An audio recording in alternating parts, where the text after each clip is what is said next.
అందరికీ నమస్కారం. నేను మీ త్రిపుర. ప్రస్తుతం మనతో పాటు ఉన్నారు ప్రముఖ జ్యోతిష్యులు, సంకల్ప మందిర్ నిర్వాహకులు, బ్రహ్మశ్రీ నందిపట్ల శ్రీహరి శర్మ గారు. నమస్కారం గురువుగారు. వాగర్థావివ సంపృక్తౌ వాగర్థ ప్రతిపత్తయే జగతః పితరౌ వందే పార్వతీ పరమేశ్వరౌ. ఆదిత్యాయ చ సోమాయ మంగళాయ బుధాయ చ గురుశుక్రశనిభ్యశ్చ రాహవే కేతవే నమః. శృంగేరి జగద్గురు పీఠాధిపతులకి, కంచి పీఠాధిపతులకి నమస్కారములు తెలియచేసుకుంటూ కార్యక్రమాన్ని ప్రారంభిద్దాం.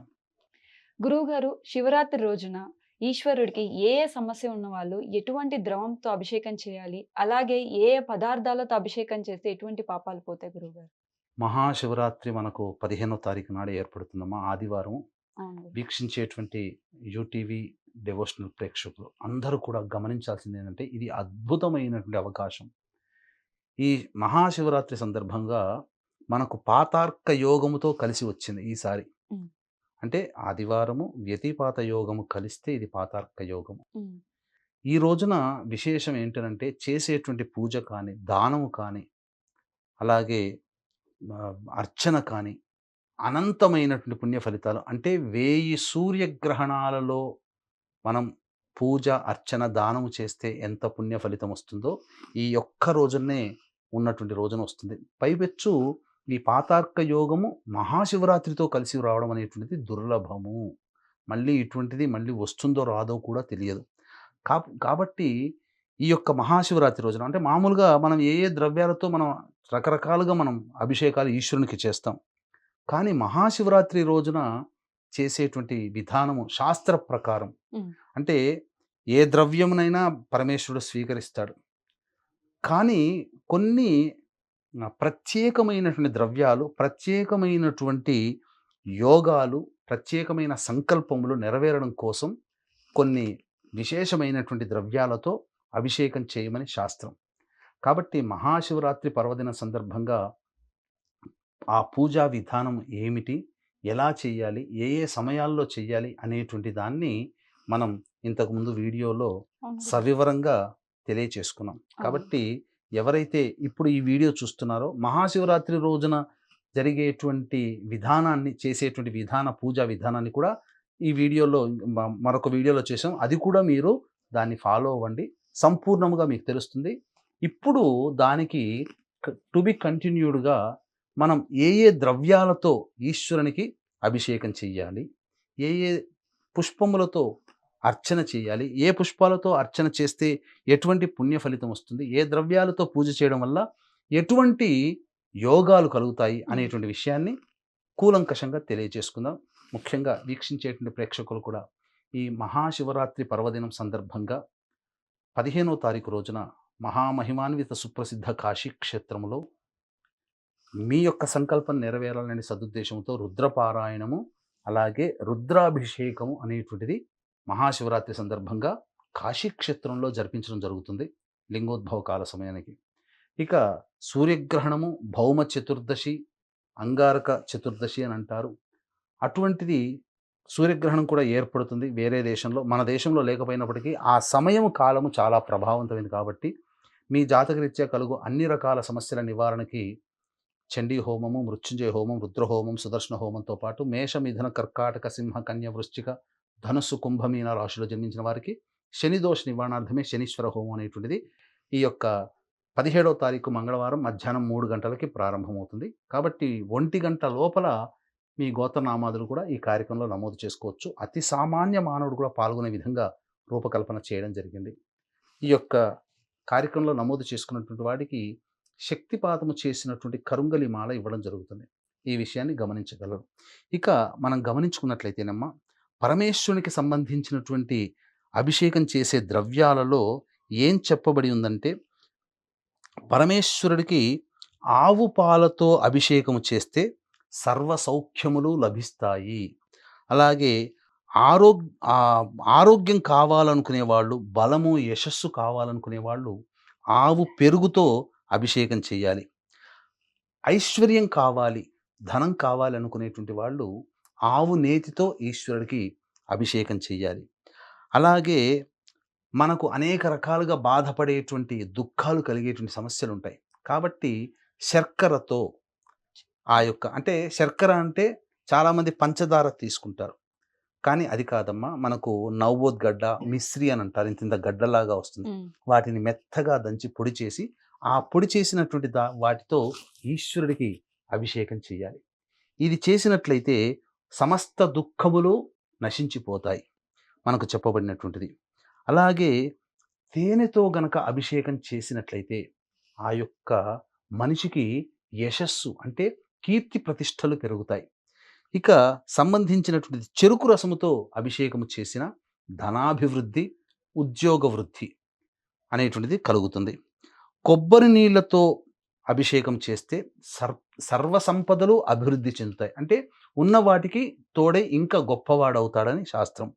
ఇక భస్మాభిషేకం అంటే భస్మం విభూతిని నీటిలో కలిపి ఆ నీటితో కనుక ఈశ్వరునికి అభిషేకం చేసినట్లయితే మహాపాపములన్నీ కూడాను నశించిపోతాయని శాస్త్రం. ఇక సుగంధముతో అంటే ఏంటి?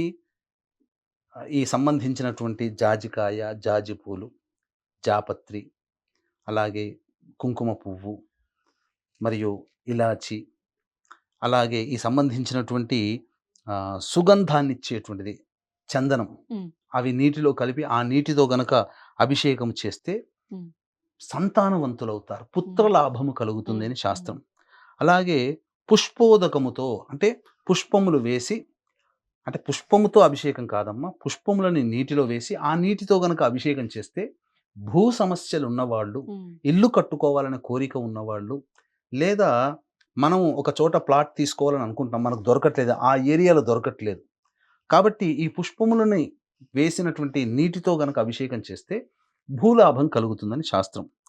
ఇక సంబంధించినటువంటిది బిల్వ పత్రములు, బిల్వాలు అంటే మారేడు దళము కానీ, ఏకబిల్వం కానీ నీటిలో వేసి ఆ నీటితో గనక ఈశ్వరునికి అభిషేకం చేస్తే మనకు చెప్పబడినటువంటిది ఏంటంటే భోగ భాగ్యాలు పెరుగుతాయి అని చెప్పి.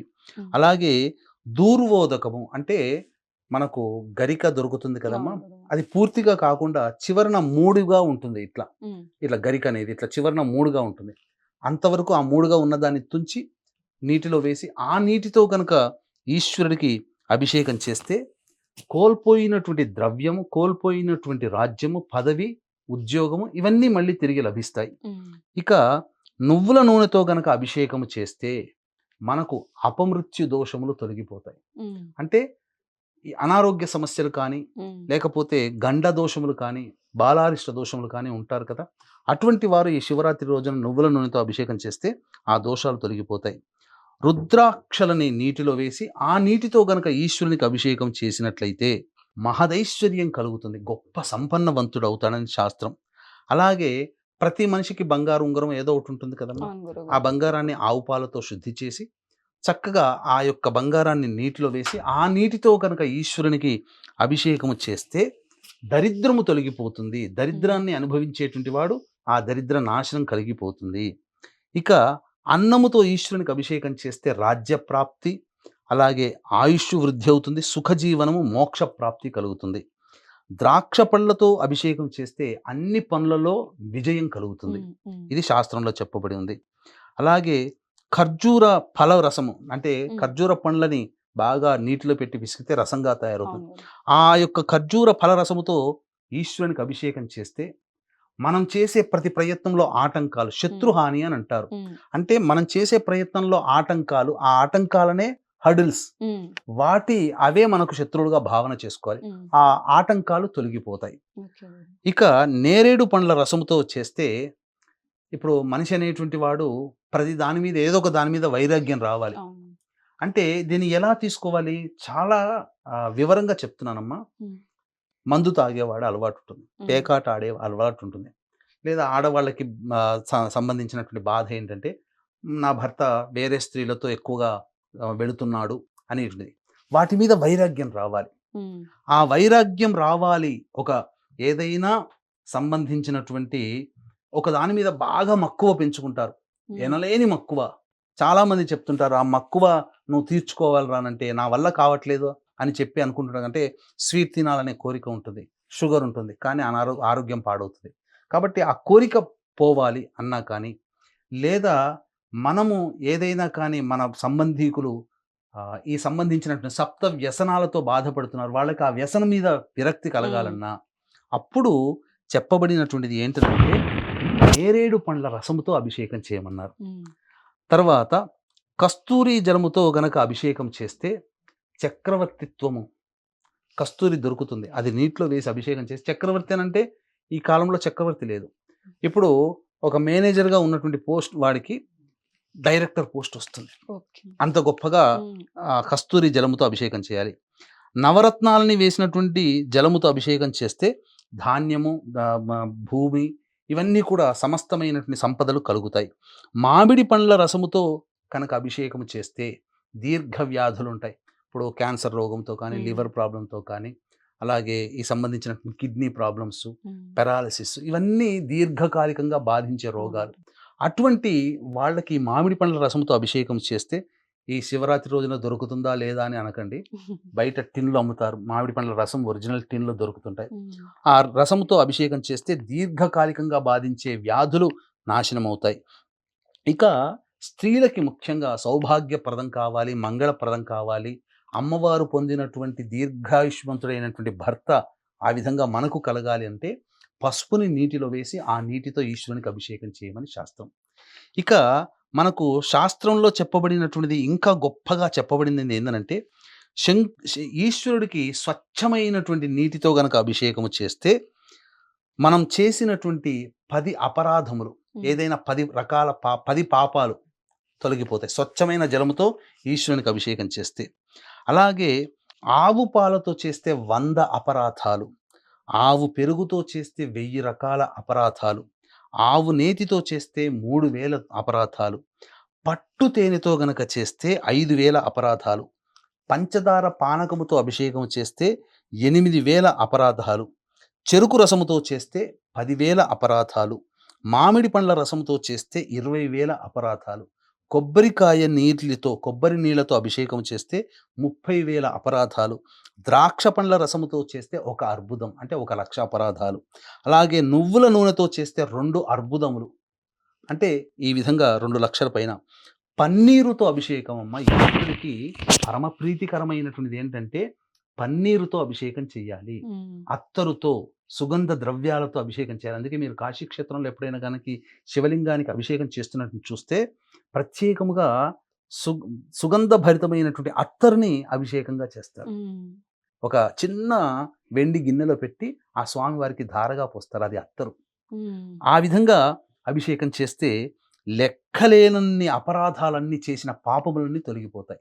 హ్మ్. అయితే వీక్షించేటువంటి ప్రేక్షకుల్లో గమనించాల్సినటువంటిది ఈ అంశం ఏంటంటే ఈ యొక్క అభిషేకాలు చేస్తున్నప్పుడు డైరెక్ట్‌గా మనం తీసుకొచ్చిన వస్తువుల్ని మనం రసముగా చేసి ఆ విధంగా ఆ రసముతో అభిషేకం చేయకూడదు. ఎందుకంటే ప్రతీది కూడాను వస్తువు పవిత్రతను కోల్పోతుంది.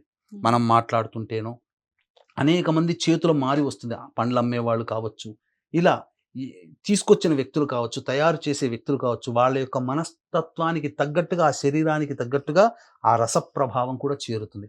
కాబట్టి ఈ అపవిత్రత పొందినటువంటివి అంటే మనం శుద్ధంగానే తీసుకొని వచ్చి చాలా జాగ్రత్తగా చేసినా అందులో దోషం ఉంటుంది. కాబట్టి ఆ దోషం తొలగిపోవడానికి ఆ పండ్ల రసాలన్నీ దగ్గర పెట్టుకుంటారు కదా! ఇప్పుడు చెప్పబడినట్లే వాటన్నిటికీ కూడా గరుడ ముద్ర అనేటువంటిది మీరు చూపించి వేయాలి. గరుడ ముద్ర అనంటే ఇలా ఉంటుంది. అంటే మన ఎడమ చెయ్యి ఇలా మీరు చూసుకోండి. అలాగే కుడి చెయ్యి ఈ 2 బొటన వేళ్ళు కలపండి. కలిపి ఈ విధంగా చూపిస్తే అది గరుడ ముద్ర. ఈ విధంగా అభిషేకం చేసేటువంటి పాత్రలు ఏవైతే ఉన్నాయో అన్నిటికీ ఇలా గరుడ ముద్ర చూపిస్తే ఆ పాత్రలలో ఉన్నటువంటి రసములన్నీ మంచినీటితో సహా అవి అమృతత్వాన్ని పొందుతాయి. అప్పుడు పరమేశ్వరునికి చేస్తే సాధారణంగా చేసిన ఫలితం వస్తుందండి. కానీ మంచినీటితో అభిషేకం అంటే అమృతత్వాన్ని పొందినటువంటి వస్తువులతో అభిషేకం చేస్తే పరమేశ్వరుడు చాలా ప్రీతి పొందుతాడు. కాబట్టి ఈ ఒక్క తేడాని వీక్షించేటువంటి ప్రేక్షకులు గమనించండి. ఇప్పుడు సముద్రంలో స్నానం చేసినా స్నానం చేసినట్టే. నది స్నానం గొప్పది. సముద్ర స్నానం చేసినా మళ్ళీ ఇంటికొచ్చి స్నానం చేయాలి. లేకపోతే జిగట అంటుకుంటుంది మనకు. అలాగే పరమేశ్వరునికి అభిషేకములు చేసేటప్పుడు ఈ విధమైనటువంటి ద్రవ్యములతో అభిషేకము చేయండి. తప్పకుండా మీకు ఆ పరమేశ్వరుడు అనేటువంటి వాడు అనుగ్రహిస్తాడు. ఆ మహాశివరాత్రి రోజున చెప్పిన విధంగా ఈ యొక్క ద్రవ్యాలతో చేసి మీరు మనస్ఫూర్తిగా నమఃశంకరాయ, నమఃశంకరాయ అంటూ చేయండి. ఇంతకుముందు చెప్పినటువంటి మొదటి వీడియోలో ఎలా పరమేశ్వరునికి ప్రీతి కోసమై ఆ మహాశివరాత్రి రోజున నియమాలు పాటించాలి, పరమేశ్వర లింగాన్ని ఏ విధంగా తయారు చేసుకోవాలి, అలాగే ఏ ఏ ద్రవ్యములతో వేసి ఆ శివలింగాన్ని ఏర్పాటు చేసుకోవాలి, ఏ ఏ సమయాల్లో అభిషేకం చేయాలని చెప్పాం.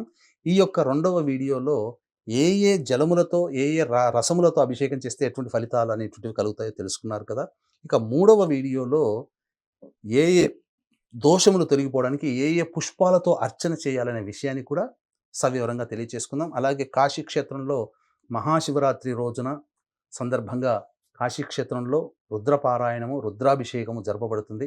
అలాగే ఈ సంబంధించిన కాశీ విశ్వేశ్వరుని గర్భగుడికి ప్రాంగణంలో రుద్రపారాయణం జరపబడుతుంది. అలాగే 17వ తారీఖు రోజున సూర్యగ్రహణము, అమావాస్య ఉన్నటువంటి రోజున మీ జాతకరీత్యా కలుగు విద్య, వివాహ, ఉద్యోగ, దాంపత్య, అనారోగ్య సమస్యల నివారణకి సంబంధించి చండీ హోమము, మృత్యుంజయ హోమం, రుద్ర హోమం, సుదర్శన హోమము, అలాగే శని దోష నివారణకి శనీశ్వర హోమాలన్నింటిని జరిపించి శక్తిపాతం చేసినటువంటి కరుంగలి మాల మీకు ఇవ్వడం జరుగుతుంది. అవకాశం ఉన్న వాళ్ళు ఈ కార్యక్రమంలో నమోదు చేసుకోవచ్చు. ధన్యవాదాలు గురువు గారు. చాలా చక్కగా వివరించినందుకు ధన్యవాదాలు. సర్వం శ్రీ ఉమామహేశ్వర పరబ్రహ్మార్పణమస్తు.